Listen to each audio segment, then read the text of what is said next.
Salut tout le monde! Alors aujourd'hui on va continuer les travaux, à poser les rails et les montants et vous allez voir que ça poissonne toujours un max. Au fait, je vois que sur la chaîne on a gagné des abonnés. Et ben bienvenue à vous. Et, ça commence à faire beaucoup. Peut-être que je vais prendre une équipe de montage et de tournage parce que là c'est waouh. En tout cas, vous êtes de plus en plus nombreux à vous intéresser aux travaux, au bricolage, à l'immobilier, à la rentabilité et à tout ça. Bah c'est bien, ça fait plaisir. Hein, ça monte vite en tout cas. Hein.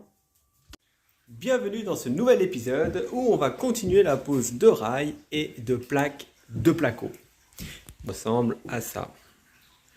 Donc là, on a posé la plaque avec les rails.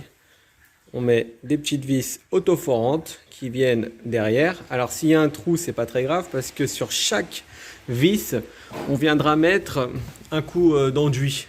D'accord ? Et pour la jointure des plaques, donc là par exemple, on a deux plaques ici, d'accord. Donc là on voit que ça fait un jour quand ça bouge, quand on touche. Et ben en fait c'est ici qu'on met la bande. Donc on va mettre un coup d'enduit, une bande et un enduit par-dessus et après on va poncer. Donc là l'idée, ici on ferme pas parce que c'est notre seule entrée principale. Mais l'idée, c'est de continuer les plaques de placo et de finir les rails pour le futur salon. Pas très beau, hein?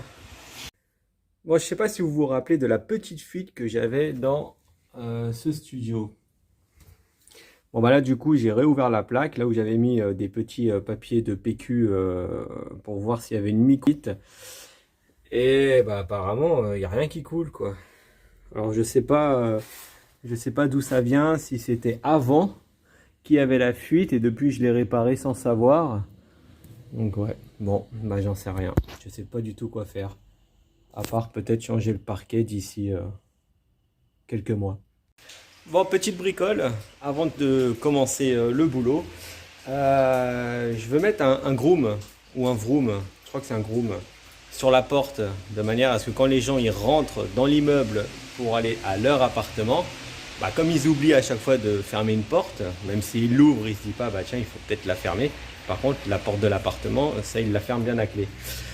Du coup je vais mettre un groom pour que la porte se ferme automatiquement et ça évite que du coup ça reste ouvert toute la nuit. Alors j'avais déjà essayé de mettre celui-là sur la porte, mais le problème c'est que la porte elle est trop proche du mur et quand je mettais le groom ici, ça venait buter sur le mur. Alors du coup j'ai acheté sur Amazon un petit groom super extra fin quoi. Alors on va voir, voilà la différence. Voilà. Donc normalement, vu cette différence là, ça devrait pouvoir rentrer.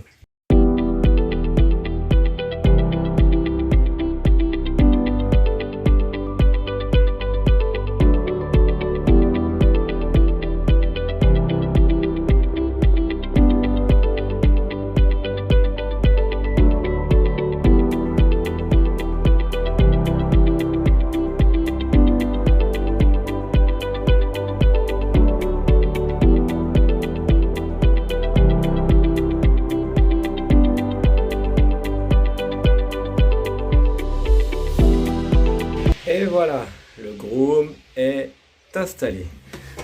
Maintenant, on ouvre la porte et automatiquement, c'est magique. Encore une bricole, avant de commencer à bosser, on va installer des distributeurs de savon. Donc en fait, ce que je fais, c'est que je mets un pour le corps, un shampoing et un c'est l'après-shampoing. Et on va l'installer du coup dans la douche. Comme ça, les saisonniers, quand ils viennent en vacances, ils ont du gel douche. Ça évite de laisser ce genre de choses dans le meuble. Bon, voilà, c'est installé. Ça donne ça. Le plus long, c'est pas de les installer. Le plus long, c'est l'après-shampoing. Pour amorcer la pompe à l'intérieur, je sais pas, je crois que le truc, il est beaucoup plus épais. Il y en a au moins pour 10 minutes. Je crois que j'ai trouvé une technique pour que ça aille plus vite. Je sais pas, à un moment donné, quand j'étais en train d'appuyer sur le bouton, j'ai bouché avec mon doigt l'arrivée et je pompais. Après j'ai relâché et j'ai rappuyé dessus et puis là c'est sorti d'un coup. Alors je sais pas si ça a vraiment une influence, mais bon. En tout cas, c'est installé. Pour ceux qui se posaient la question, quand je dis que je pompais, c'est dans le bon sens du terme, hein. Encore un petit boulot avant de commencer à bosser. Dans tous les apparts saisonniers, maintenant, il faut mettre obligatoirement, non seulement il faut mettre des masques à disposition pour les voyageurs, mais en plus, il faut mettre un appareil qui distribue du gel hydroalcoolique. Donc, j'ai pris ça sur Amazon. J'achète des bidons de gel hydroalcoolique et je les remplis. Bon, en général, les gens, ils l'utilisent pas trop. Bon, maintenant, c'est bon, on peut commencer à bosser.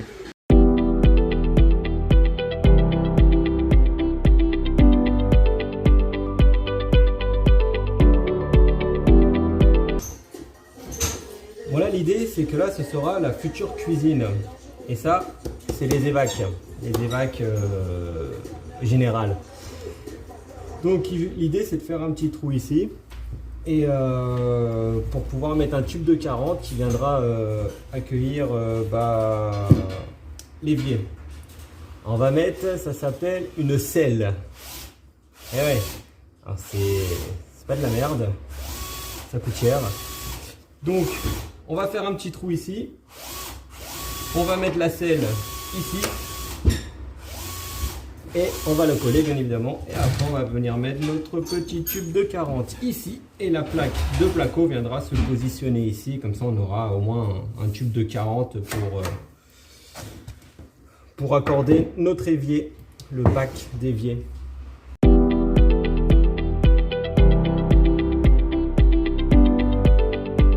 Et voilà, on a notre évacuation de 40 pour notre évier de la cuisine.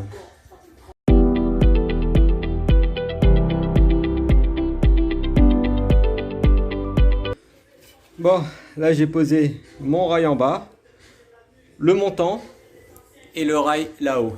Mais si on regarde bien, hop, hop, hop,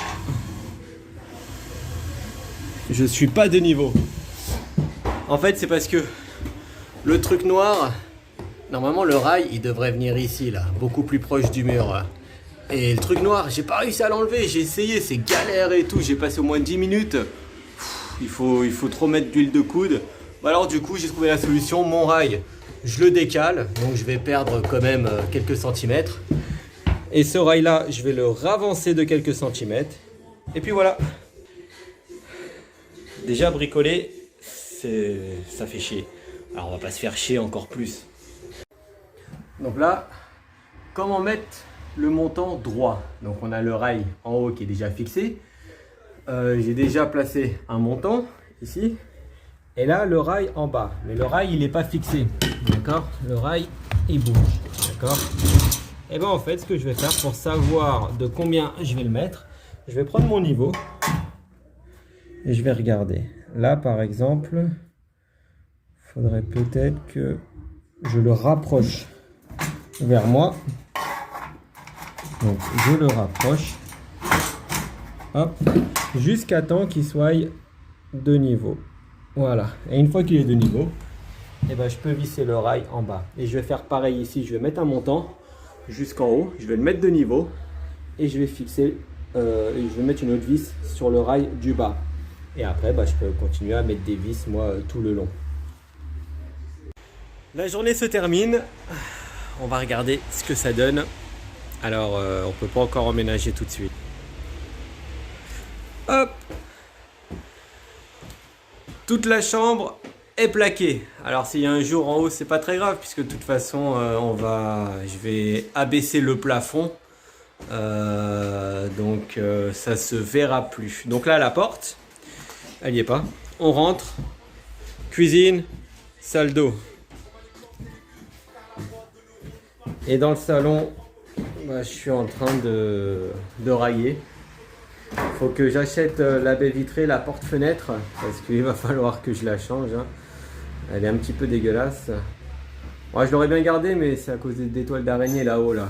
Quand j'ai vu toutes les toiles d'araignée, quand on voit ça, autant changer toute la porte-fenêtre, quoi. Ça sert à rien. J'ai un petit Roumain qui travaille avec moi.